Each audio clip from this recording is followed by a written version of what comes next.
Hey, this is Casper coming at you from Music Creation Studios with another Lick at Night.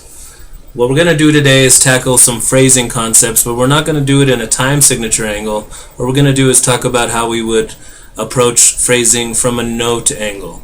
The notes we use in our guitar solos should embellish the rhythm.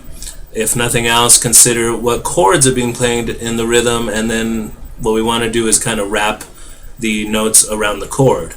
For example, in this case, what we're going to do is use a minor blues progression. The three chords in this progression are going to be A, D, and E. When you play these three chords together, what we end up doing is playing A, D, E, and then A again. Then that cycles around.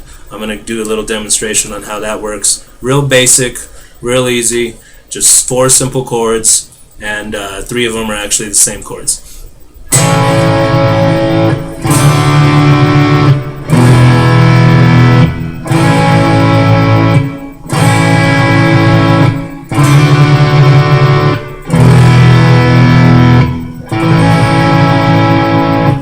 So again, those 3 chords were A, D, E, and then we do A again, and then we cycle around. A, D, E, A, D, E, A.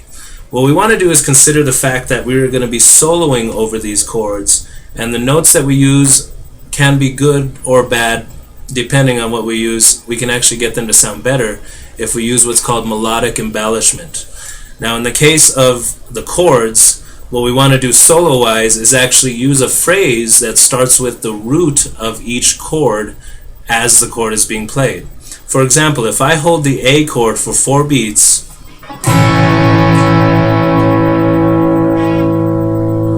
then what I want to do is create a phrase that is 4 notes long around that chord.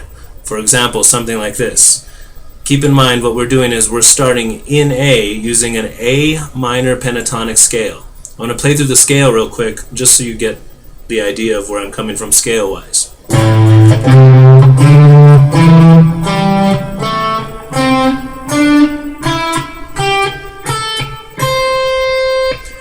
A minor pentatonic scale, real easy to play.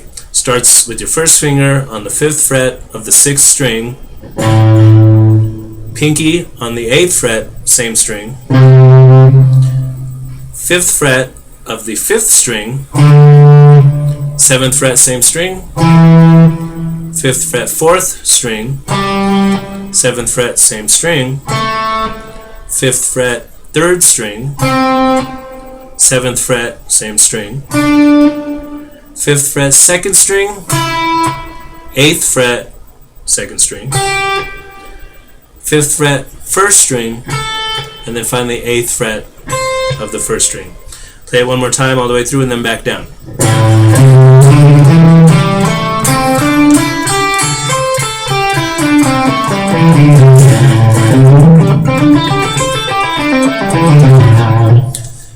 We have an A note that we start with regardless. The chord progression starts in A, but what we want to do is create a 4-note phrase with these notes starting with a note that is A.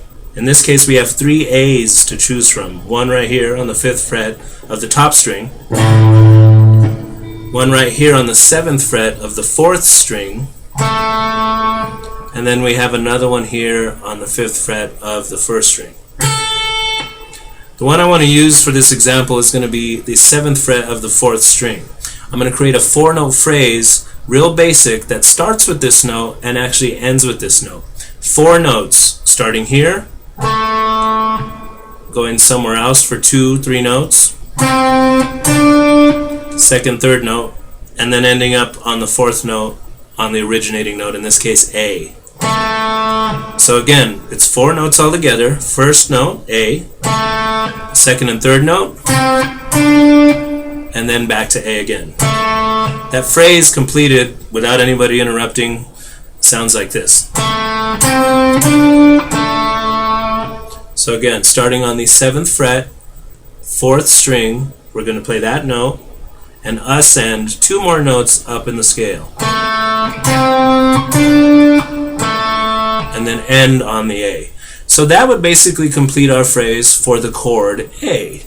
In fact, if we play just that part, it would complement the A chord perfectly. Then what we want to do is consider that the next chord in this progression is a D.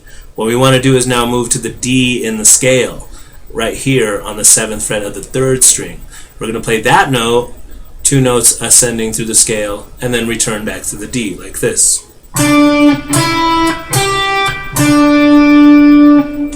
So we have the first phrase,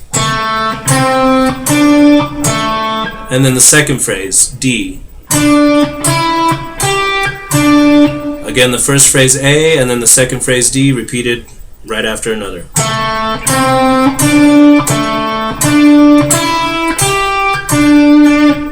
If you kind of hear what's going on there, you can actually hear that you can kind of create the sound of the chord just by playing the notes that the root of the chord is providing. In this case, A, and then D. The third chord in this progression is E. We're going to go ahead and start on the 5th fret of the 2nd string and then ascend 2 notes and then go back to the E again.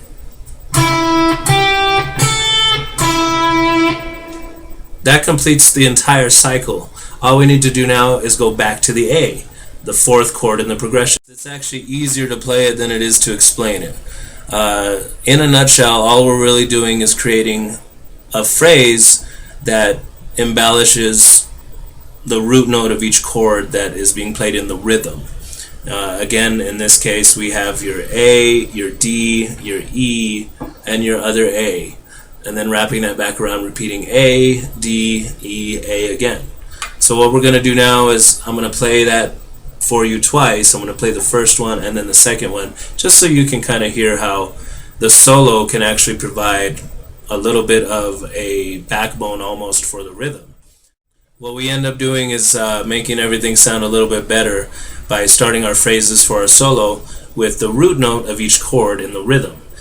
As you go to a new chord in the rhythm, your solo should start with the root of that chord. So again, A, D, E, A.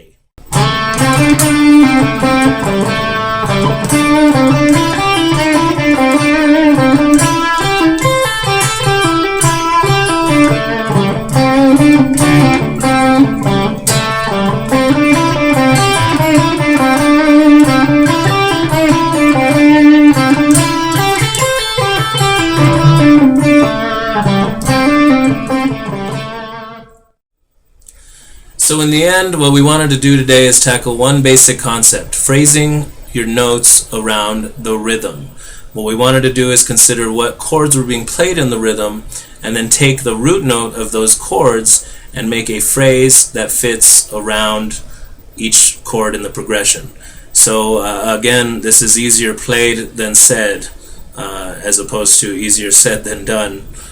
What you want to do is take your guitar, consider where your progressions are, consider what your notes are in your progression as far as your chords. If you have a progression that is A, D, G, then what you want to do is play a phrase that starts with A for the A chord, a phrase that starts with D when the D chord comes up, and then a phrase that starts with G when the G comes up. What you want to do is do a little bit of mapping around your scale, consider what notes you're going to be starting from. When each chord comes up, that's the note you want to start your phrase in.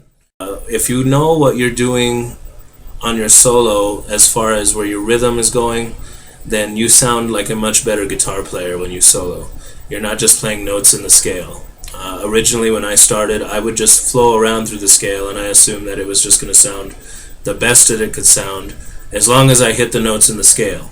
And then later realized when a certain chord comes up, what you want to do is complement that chord with your solo. And that's basically what we did today. We complemented our rhythm section by playing notes that were kind of stemming from the notes and the chords in the progression. So I hope that helps. This concludes another Lick at Night, and I'll be coming at you with another Lick at Night pretty soon. Stay tuned. Coming from Music Creation Studios, this is Casper signing off. Have a good night.